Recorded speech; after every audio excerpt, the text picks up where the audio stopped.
Good morning. We are live on Jesus TV and it's recorded, so we are also not live. We are speaking, whispering from the dust, from the past. Pluck Out My Eye, Episode 8, Groundhog Day. Streaming today on Jesus TV.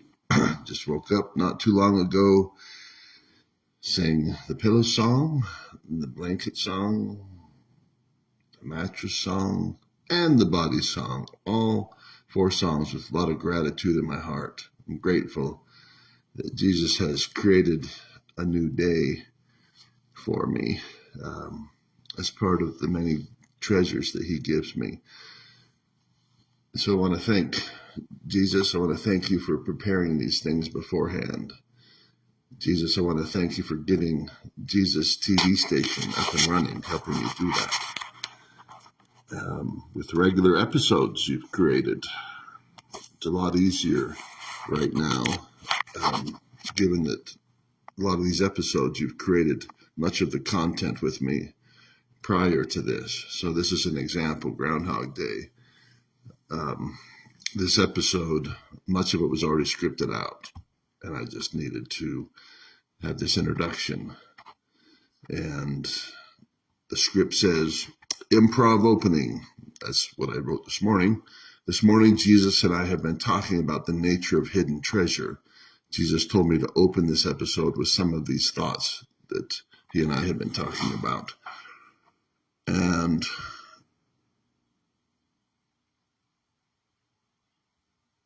I already explained to you that that's what I'm doing all day, every day, is visiting hidden treasure that I've already found, or we're seeking it and always seeking more. And if you followed these episodes, you would say, I don't see any hidden treasure. You could say that because your mind's not, we weren't programmed very well in Antichrist Babylon, all is well in Zion culture. And so this morning, as I was talking to Jesus, he had my mind reflect on a scenario. He said, what if, Greg, you lived back in the time when I was doing my ministry, and I wrote you a note saying, would you like some hidden treasure? Like the world has never seen before? You ought to come hear this lecture I'm doing called the Sermon on the Mount. And bring 1 loaf and 1 fish with you. We'll need that. And so, because Jesus told me to, I went, walked 5 miles. I'm like, hidden treasure. Oh, what might he have? Well, the truth is, because of the society we live in, there is much hidden treasure.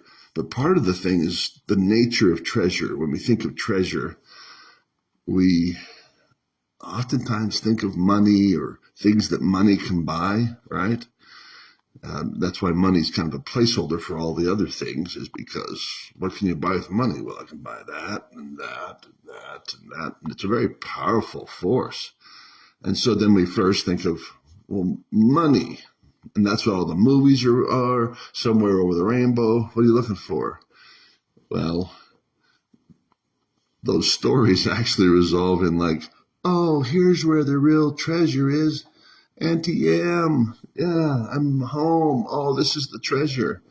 And so we kind of know that as humans, that the stuff that moth and rust corrupts is not really the real treasure. Or it is a treasure. It's just simply not the most biggest treasure, the thing that moves your heart, your mind. But we've been trained to just eat it. Eat it. Open up your mouth and feed it. Have some more chicken, have some more pie. It doesn't matter if it's boiled or fried. Just eat it. Eat it. Hey, there's a gerund, there's a participle, there's a split infinitive, there's the Pythagorean theorem. Eat it. Oh, I'll tell you, it's good. You're going to need that at college. For the rest of your life? No, not so much. So eat it. Eat it. And for the sake of the group, for the sake of peace, we just eat it. Eat it. Do we treasure it? Well, if treasure means to keep it dearly in our hearts, no, there's a whole bunch of stuff that's fed to us that we didn't learn to treasure. And that's because it's like the vast amounts. If somebody poured a bunch of almost anything on your life other than money, oh, that's convertible, Well, back to the scenario, because that wasn't the scenario. Jesus said, go back to the scenario. So Jesus invites me, the intellectual, to this thing he calls it, this is going to be my Sermon on the Mount, and there's going to be vast treasure. Well, I go there, right? And all I see is Jesus. He's talking about some stuff I don't even understand, but he's like, oh, this is such a big treasure. And he's laying down what we'll later recognize as like one of the key parts of what's later called the Bible. We're just sitting there and I'm like, treasure schmeasure. Well, it is. Here's the thing. What he's laying down is called truth. He is the way, the truth, and the light. Well, I wish he was a golden goose that could produce, the stuff that matters, all right? Because you come back from that and your wife goes, well, what did you get? What did you get? You got a bag. Yeah, I got a bag of some notes. Notes? Yeah, I took notes. And I started realizing, oh my goodness. I see it. He plucked out my eye.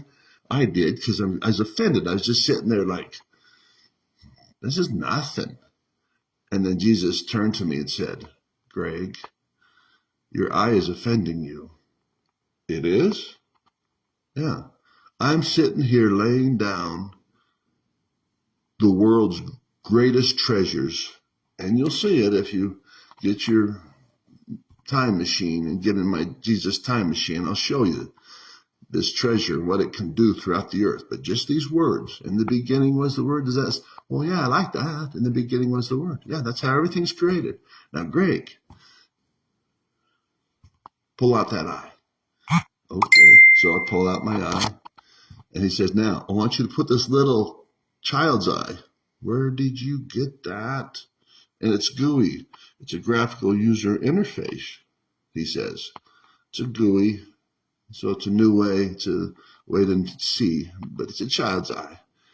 And don't worry, I just created this out of a piece of stone right there. I can do that. I can create Abraham's seed out of that stone. This time I gave you an eye. Put that in. Put it in like, oh, everything. I know, don't geek out. It's like a little child's eyes, so it starts interacting with your brain. Now listen to what I have to say. Sorry, y'all. I had to stop for Greg because he doesn't have one of those eyes. He was coming here with an eye that's like treasure. I know what treasure is. Pearls, a great price. So oh yeah. Then give it all up. What kind of give it all up to listen to this stuff? Come follow me. Yeah, Greg, give it all away. Okay, well, I did need this child's eye to see the treasure. Okay, go ahead. Sorry to interrupt, Jesus. I still got my loaf and fish. He goes, yeah, we'll need those in a few minutes. Okay. And so then I watch, and he doesn't even have a teleprompter. I'm watching this. There's no teleprompter. It's improv. I'm thinking, did he practice this or something? I don't know. You watch the Chosen TV series, and it suggests so. I don't know. It makes sense. Jesus would have to go through an experience like, ooh, I'm having humans having to do this. They'll have to script stuff. Yeah, this doesn't feel good, but, well, I'm going through all these experiences. So perhaps. Nonetheless, here he goes, improv. And what does he share? He shares one of the world's greatest treasures, a sermon. I walked away with a sermon. I tell my wife, look what I got. You got a sermon. Excuse me if I say big whoop. Big whoop. I have children's mouths who need to be fed. Our washing machine, our ancient washing machine needs to be fixed. And I thought you were going to give me a present. I did. It's called the Sermon on the Mount. It's the golden goose that keeps giving. That keeps giving what? Truths. Well, truths are overrated. For those who don't have eyes to see them, and hearts to receive them. So, I totally get it. What Jesus was talking about me, because I'm like, I go on Jesus TV and I'm telling these people, I'm going to show you a treasure that Jesus and I found. But there's part of me is just like, Lord, they'll just go, it's fruit on a tree. Oh, the tree of life. And they can't taste it, Lord. These things that I get to taste that you're sharing, like Jesus TV, it's hard to believe. Here's Jesus TV. Have a little taste of that. Ooh, what do you think? A big treasure? Yeah. Today I was on Facebook and the most miraculous thing came. Jesus has a TV network. How do I know? There was a station. Yeah, there's this guy who talks with Jesus. He's with Jesus when in the studio. He says, I can't see him. So he talked about that. But it was so exciting. What kind of eyes do you got? Oh, I plucked out my eye and I put a child's eye in it. 2 of them. Greg only has 1. Oh, so you could see that treasure? And I can more and more every day. Like, yeah, gee, this is Jesus TV. And God, I see why. And it's a little rugged, so I see why people didn't geek out on your Sermon on the Mount. Said, we're going to kill him. Why? I don't know. It just seems like some of these low people are, hey, oh, he's so awesome. Well, they're having breakthroughs because the truth will set you free. And they didn't want the people set free because then they'll leave the synagogue, go like, oh, no, we talked to this guy. He says, come and do your thing at the temple. But those days are over. They're over. Oh, yeah, we can worship him in spirit and truth. Well, what about in church? No, in spirit and truth. The truth shall set you free. Yeah, he was releasing people from prison. He's like, Jesus TV, okay? You guys want to see TV? Okay, I'm going to show you TV. And so then he started formulating things that, are like a stone on the ground that he says, I'm going to turn this literally into the seed of Abraham. The seed of Abraham. Oh, we treasure that. Oh, big deal. Here we go. Boom. And so he started changing the tables, and that's what truth does. So that's what God was talking to me when I got this morning. So I'm about ready to share another treasure with you. And as I contemplated, I'm like, I saw the treasure and I pulled it up and I've treasured it ever since I found it. Maybe not as well as I should have, but it's called the Groundhog Day app. And I'll tell you about it in a moment. But God said, I said, Jesus, it's just no big deal for people. And he said, that's fine. People can treasure what they treasure. And I said, yeah. And what it is, you're sharing a truth. And I see it. Now, what I'm going to share with you, you'll be able to see it if you are patient and kind of like, oh, yeah, that's not taught. It's obvious. So that's the nice thing about the truth is like, you've already been prepared, like the law of Moses and so forth. If you're well read in the Old Testament stuff, and when Jesus says, but I say unto you, love your enemies, do good those who despitefully use you, you would know that spirit, that what he's just told you, has its precedent within the scriptures that you're already familiar with. But even if you don't you aren't familiar with those scriptures, God is kind. So what he does, so people like, I don't even read and I don't go to synagogue. He has this cool thing. It's called the Holy Ghost. It's a personage. And it can testify, so you'll know it's true, even if you don't know all the precedent. Like I say, I went to his Sermon on the Mount as an intellectual, and he said, you got to pull out that eye. So I had to appreciate his sermon in a similar way that others who weren't read, who didn't have precedent. And I could just tell, like, no, what he's saying is right. And so what my wife doesn't know, when I brought that Sermon on the Mount back, I was bringing back the start of a new husband, one that she's going to like a lot better. She can tolerate it because this husband's going to start geeking out on Jesus. Where are you going? Oh, Jesus is doing another sermon. Ah, Jesus on the way and the truth. Oh, you might want to come with me. Jesus said, your foot, you know how you're hobbling around all the time? He'll heal it. Now that's treasure. That is treasure. Woo! And it is a treasure. That's what we're humans, Jesus. And he knows. It's like, what would you like? Big old stack of most awesome truth, or just to get those blind eyes fixed, or to heal your son's malady? And so, yeah, people were geeking out on the miracle stuff and sometimes missed the underlying thing that was even more transformative, which was the golden goose that keeps giving. That if you can lay down a culture that later was laid down, a Judeo-Christian culture, for instance, in the Promised Land called America. So it was a blessed land, but it was blessed by some understanding, some truths. And so if I had some truths, so going back to the episode before, and we're about done with this improv, Jesus says, something, I asked him, just as I was saying that, like, are we going to go back to this? He goes, yeah, you're getting close. Okay, Jesus. So last episode I mentioned that if you had some truths, some understandings about where gold is going, or where some obscure cryptocurrency was going in the marketplace, if somehow you saw certain truth to that,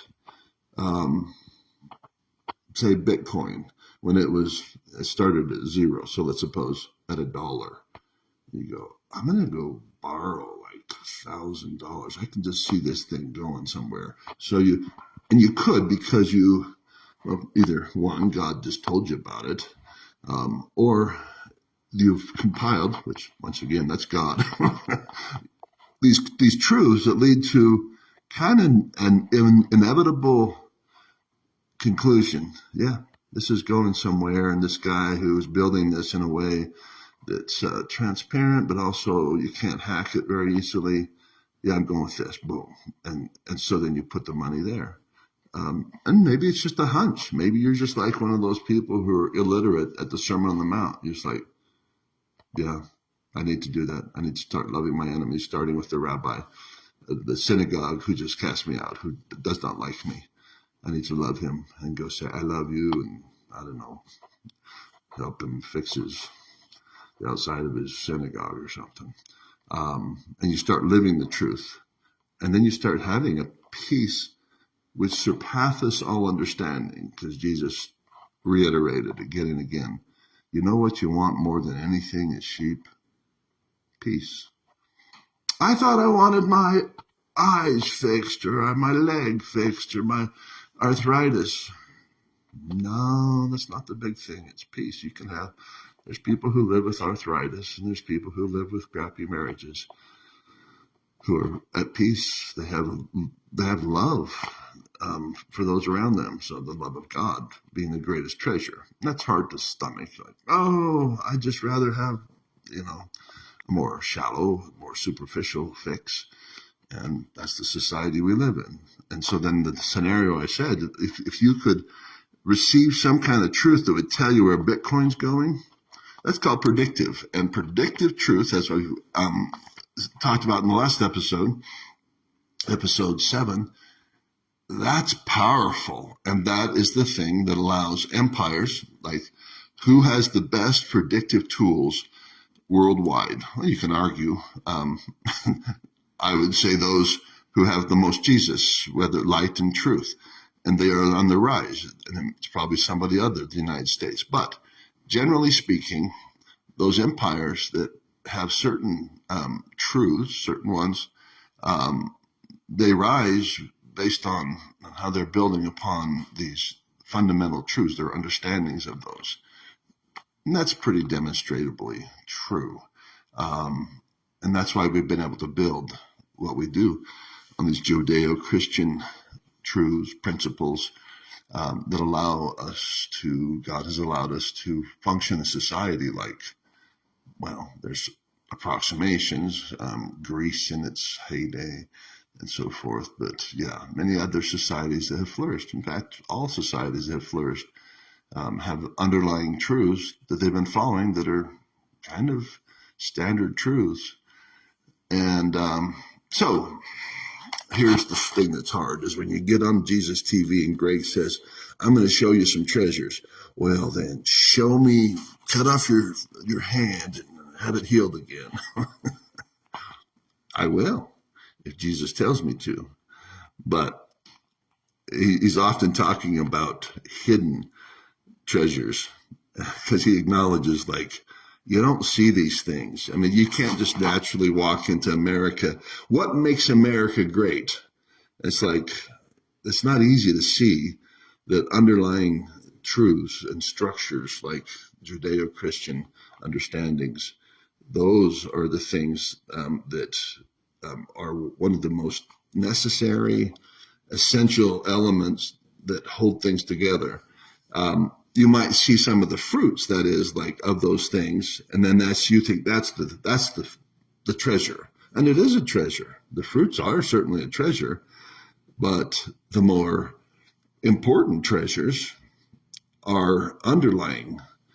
They're hidden, and so those are the things you have to seek. You can't just like, they're right here. No, that's some fruit, and that's nice. Welcome to America. I'm glad you crossed the border. Sweet. And you can get some of the obvious fruits, but until you get introduced to the things that, the fundamental things that have made this country hum, that are actually under duress right now and in competition, and the war is being lost.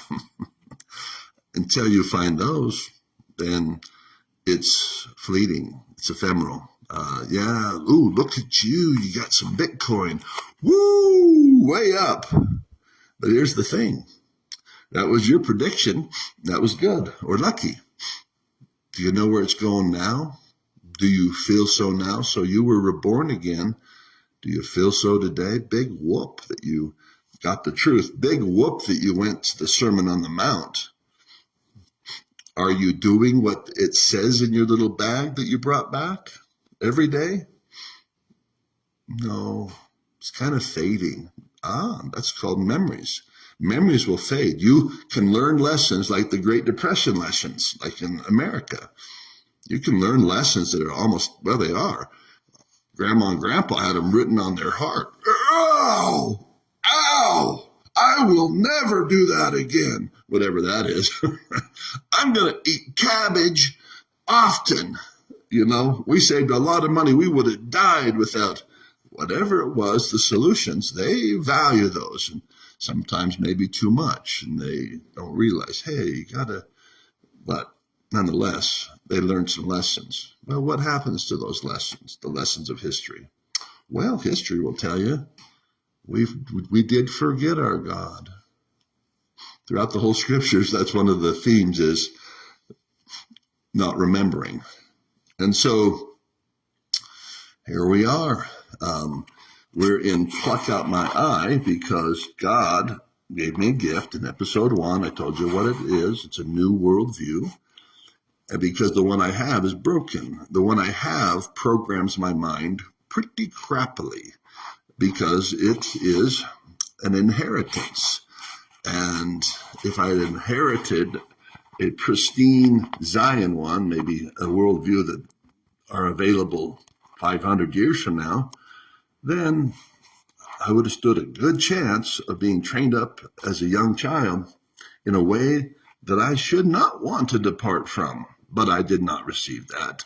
My master viewer, click, click, click, was broken. Oh, but it had some good things. Yes, it did, and I want to acknowledge that, and I have. But it was corrupted. In fact, when I went to my own Sermon on the Mount, when I heard Jesus, he said, that thing is so broken. And he said, you need a new one. And partly is because I wanted to see something. I'm like, I do not see the kingdom of God. I go to church, and they say, oh, yeah, there's this hidden kingdom. And I could sense it. See, that's the thing is, hallelujah, I had something inside me.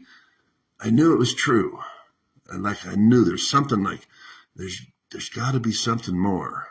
Because this world, tell me something, Greg. Are you happy in this modern world? Or do you need more? Is there something you're seeking for? I'm calling. In all the good times I find myself seeking more Jesus. And in the bad times, too. I'm off the deep end, watch as I dive in. Jesus, please save me now. Cries through the surface, sing Jesus verses. I'm far from the shallow now. In the shallow, in the shallow, in the shallow. I'm far from the shallow now. I would say so. You're going off the rails on a crazy train if you think you're on Jesus TV. Well, who's saying that? Oh, I'm Babylon. I'm just normal. Normal. All is well in Zion. We don't need no education. We don't need any new education. We don't need any Sermon on the Mount. Okay, I'm going to turn it off. Because what I needed was a new worldview. And so in episode 1, you heard, ask and you shall receive. Now it was a kit. So like, oh, the days when you could just walk outside your tent and there would be a Liahona sitting there. Instead, God gives you this kit that you have to assemble like a puzzle piece. One of those pieces, you're looking at it. Seriously? One of the pieces is Jesus TV? Yeah. I guess it's meant to self-reinforce Jesus. And what's that song? Self-reinforcement. That played as soon as I started talking about the brokenness of what I had inherited. Tell me something, Greg. Are you happy in this modern world? And I wasn't happy in this modern world. From the time I was born, there was something wrong. And now there's something like getting fixed. But it's like, yeah, but it's crazy land. I know. So I went to this Sermon on the Mount, came back, and my wife's like, that's crazy. I thought you said you were going to bring back treasures. Well, let me tell you. 2 years later, she reflected. She goes, whoa, that's deep treasure. So we went off crashing through the surface. We went way below. It's hidden treasure. It's treasure you haven't even seen, you haven't even contemplated. And most people don't. Because like, I don't have time to read about our forefathers and the intellectual background that they had and how they tie it into their Christian philosophies. I don't have time for that. I'm just busy making a living, getting some treasure, some obvious treasure. I don't have time for hidden treasure. Don't you? Because one of the treasures Jesus gave me, and it's a big treasure, he said, and I quote from the guy who makes the truth, the way, and the light beautiful in my life. He said, Greg, You got to go slow to go fast. What? You got to go slow to go fast. Slow down, son. And that'll let me go faster. Your forefathers found that out too. Slow down. Okay, we can't just rush into this, declare our independence, and we need to think through this. We might need some articles of confederation. We might need some declarations and so forth. We might need some guns. I don't know. And so slow down. And they had slowed down a long time ago, studying Greek philosophy. They'd read the books and so forth. So God's like, slow down. To go faster, right, God? Because that's what I want to do. I want to go fast. Why? Because you can find treasure if you hurry up. Oh, I missed Bitcoin. Crap. See, Lord, I was behind. Greg, do you know where Bitcoin's going? I don't. But I can see people getting rich off of it. Oh, yeah. If those kind of riches was what you were seeking. But, Greg, you said that you're not happy in this modern world. That's a modern thing, okay? That's what the people are geeking out of. That's not a hidden treasure. Okay, I'm slowing down now, God. Just like in this episode, we're slowing down before we even get into the episode. That's right. Go slow to go fast. Go low. Oh, like this Jesus TV? Yeah. They call those crayons, I think, or something like that. It reminds me of crayon. Yeah, so that's okay. He goes, phew, that's as good as the sign that I had to my Sermon on the Mount. Oh, really? Didn't you spend more time? That was a huge sermon. It was just like that. And he goes, yeah, I didn't even have blue and green inks. It was just whatever it was. And yet you were able to still broadcast out there these hidden treasures for those that have eyes to see, right? Pluck out your eye. Then Jesus said to me, and another very important truth, and it's personal truth, and that's what Jesus will do. Like, he knows what needs to fix Greg. Go slow to go fast. So here I am, slowing down. Go low to go high. That looks pretty low, don't you think? And my episode is pretty low. I wake up and I say, I prayed, and like, oh, Heavenly Father, what's the next episode? And then he told me. First I thought it was this, and like, oh, I see that. And I could see how it fit. So he does use some of these brain cells that still are there. And I'm like, okay, Groundhog Day. And I had already done that. And then he wanted this little forward that we're doing improv. And then, so I'm actually teaching you then what he said. Go low, and that meant low in so many ways. He requires a broken heart and contrite spirit. Low. You got friends in low places, Greg. So go low to go high, because Jesus is predictive. That's his power.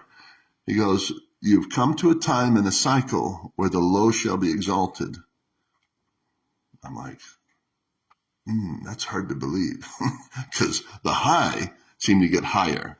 So when they give bailout, they give it out to higher people. Yes. What do you think about that, Greg?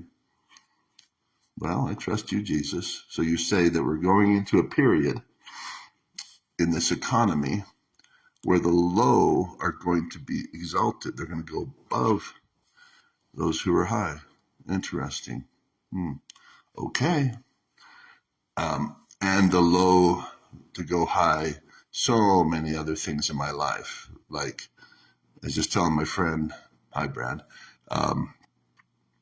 swimming with Jesus. So in Babylon, what do? Well, you came here to exercise and you're fat. So you're carrying that extra 60 pounds. I'll tell you what science will tell you. Follow the science. Start swimming. And I did. And it's very reasonable. What did Jesus tell me to do? He goes, stop that. What? Yeah. You need to put in your child eye. So pulled out my adult eye out of understanding and stuck in, because it offended me. I'm like, wow, you're having me do what Jesus says. Don't do that. What does he want me to do? Put your eye in. Oh, you just want me to play. I'm 59 years old and I do like water. So here we go. because water is actually what Jesus said. You need to pay attention to water. So he didn't tell me this when I was a little kid. He's like, it's an approximation of a parallel universe. And I will be teaching you about parallel universes. So do you see how the properties of water differ when you're out of the water? I'm like, oh yeah, I feel a lot less fat in the water. There's a lot less weight to carry. Yeah, woo! You can imagine yourself, Greg, free and easy. Yeah, it's nice to have those experiences. It's like having periods when you're in my rest. Oh, yeah, no matter what's happening out there, I'm just floating and the sun's coming in. He said, look down there. And you could see the sun doing these weird ripply patterns of light. And he had me go dive in there and look at him and go into kind of a meditative state. And he was teaching me how to do that very thing. He's like, what I'm teaching you right now is how to do the meditative state. That's what, to use secular term, to use a religious term, he said, how to enter into my rest, to enter my body, my mind into a place of rest. Because he said, that's what you need more than all. You have been striving and striving. And Jesus helped me strive, and I'm grateful. But he had to, now you need to learn how to slow down. And so when I was born again in 2015, hi, Brad. Brad Van Dyke's on with us now. Probably like, I'm on Jesus TV. I don't like to be seen. Brad, you're being seen by the angels and probably 5 other people. So that's the beauty of Jesus TV. It's like, yeah, it's kind of low numbers of people, of mortals. But I think the immortals were like innumerable. They're like, hey, it's happening. What's happened? Jesus TV, it's on. Because they had predictive power. They're like, oh, this is going to be a thing. Let's see the early version. They're like, oh, well, those sheep aren't going to like that. Do you think? Duh. But the nice thing about early, you can just pause and just say, what a wonderful friend. So Brad Van Dyke, when I went crazy on Jesus, and I didn't really know I was going crazy on Jesus. There was part of me that didn't know that. I was born again. And so I needed to learn how to slow down. So God, what he did is, I usually run in life, if normal is 55, yeah, I was blessed with whatever it was. You call it ADD, you call it whatever you want. But I had a lot of energy, always have. Boom, lots of starter energy, lots of energy. The mouth, especially, boom, moves. Well, Jesus said, hey, if normal's 55 and Greg usually travels at 90, which people are like, whoa, am I going too fast for you people? Well, then Jesus said, let me give you a taste of what they have to put up with. And he brings me up to, I don't know, metaphorically 160. That wasn't fun for the mortals that are around me. Like, oh my goodness, what happened? Greg became more Greggy. Oh, I wish he'd become more Jesus-y. And of course, I was in the process. Jesus had to run my gifts at high speed. And that's usually when our gifts then become our weakness, when we do them too much at the wrong place, wrong time. So I give unto men weakness. He didn't have to give them weakness. He can just give them a strength and then just rev it up. Ooh, I'm going to give you this strength. Look at me. I'm an intellectual. And then I'm going to rev it up. I want to analyze everything. This life's turning out crappy. Well, yeah, why do you think that is? Because I'm using my gift too much? Duh. And so my friend who is an intellectual, like myself, a thinker, we type prefer to think our ways through life as opposed to feel our way. It's a preference, not like we don't do the other thing, but it's a preference that we can get stuck. And so Jesus said, you got to slow down. You got to go low, not where you think you want to go up there high. I'm going to use my gift. No, let that gift go. So my friend Brad, he was into barefoot walking. He taught me how to slow down, to feel differently. And I'm grateful for that because that started the process that it was massive. That is the slowdown process. Everything in my life slowed down. Work, started working 2 hours in the morning, take a nap, 2 hours in the afternoon. You can't do that. In Babylon, you're going to die. You will die. Really? We got homeless people. They're not dead. Well, I mean, you can't do it responsibly. Oh, you're changing your tune now. I won't die, but I'll be irresponsible. Well, I'll give you 2 cents for that. But what if Jesus tells me to slow down? Oh, now this crazy guy thinks Jesus talks to him. Well, prophet said Jesus does. He says, hashtag hear him. We draw near with our lips to that, but our hearts are far from it if what Jesus is telling you to do doesn't coincide with what we already have decided that is well. All well, in fact, I think pretty much if you do anything that's different than what we're doing, because right now, you'll have to admit it, we are prospering. Well, who am I talking to? People who are prospering. Well, good, I'm glad that's working for you. But I'm still not happy in this modern world. But I'm getting happier. There's a part of me finding more peace. And maybe it's the Jesus naps. Yeah. And on, the barefoot walks, those were preparatory to a much wider. And so now my whole days, that's a big truth in my day. Slow down so you can go faster. And I'll bet you some of the richest people on earth, billionaires, well, some of them are revved up high, but so I don't know what the truth is. I don't know their lives. What am I talking about, Jesus? You do. But some of them probably have built that into their life. You can certainly find it in their writings. When you say, well, their writings, Greg, what do you mean? Secularists, actually, God loves all his children, so he'll give them secular approximations, meaning they write books that have approximations. So if you miss the Sermon on the Mount and you don't want a lot of Jesus and you don't want that much truth, we'll show you, okay? We don't say love your enemies, but we say tolerate your enemies. And that really works. If you could tolerate your enemies, woo, that produces a lot because most people can't tolerate that. They're just like, I'm not going to talk to that person. Come on.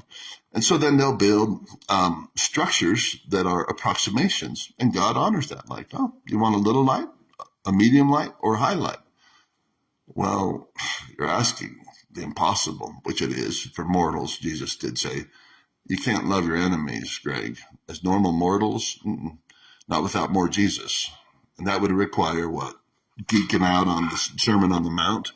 You would have to, because when you bring that bag home to your wife, the treasure, oh, you got a big load of notes. Greg, that's great. Sermon on the Mount, where's our gold? That doesn't feed us. 2 years from now it does, because peacefully I've slowed down and I look and I'm seeing things, and God's helping me see things. Do you see how you could sell that and do this? Yeah, I could work less if I did that. I just keep following those patterns. Oh, treasure's coming. Hey, go low. How much do you really need? Whoa. So God started changing how I approached the whole of life. Well, that's we're getting back to hidden. Oh, I didn't tell you the last one. The last one is go like a fool to go wise. So I had to get used to that understanding. But God, they're going to say that I'm foolish. Does that sound familiar from the Book of Mormon? God, they will laugh at these things. They will say, Jesus TV's not a real thing. Jesus is like, fools mock, but they shall mourn. Why? Because they don't get the fruit. They don't get to taste that, what it tastes like to be on Jesus TV and to be talking of Christ all the time. Because on Jesus TV, what do we talk about? Well, we talk about Jesus. What else do we do? We preach about Jesus. We prophesy about Jesus. We think about Jesus. We talk to Jesus in the studio. Hi, Jesus. Yes, we do. We talk to Jesus. You're not supposed to do that. No, at church, if you were like halfway through your talk, you said, hello, Jesus, wherever you are. I can't see you because you're the hidden God, but I love you. I love you. Well, people would say, get your adult eye back in there. You crazy person. You are not to give talks here without your adult eye. Okay. Oh, yeah. Sorry, guys. I was I was kind of riffing there. I saw Jesus in my third eye, and he just said, "Open her up," and I did. And I just started saying things that came to my mind. And Jesus wanted to introduce to people a new practice called the practicing the presence of God. So I want to practice like Jesus, like you're here, and that the angels are too, and that Claire Lee and Meryl are here. I want to practice that. Yeah. Well, how would you practice that? Well, Greg, in the beginning was the Word. Oh, so we talk of Christ? Yeah. And we talk of angels? Yeah. Okay. And then if we wanted to practice it, we might also do what? You might go on Jesus TV or some form of that. Facebook. You're like, I don't want to be seen there. I've got a place. Jesus has places for everybody. You're one of the shy ones. Just go over, tell your neighbor.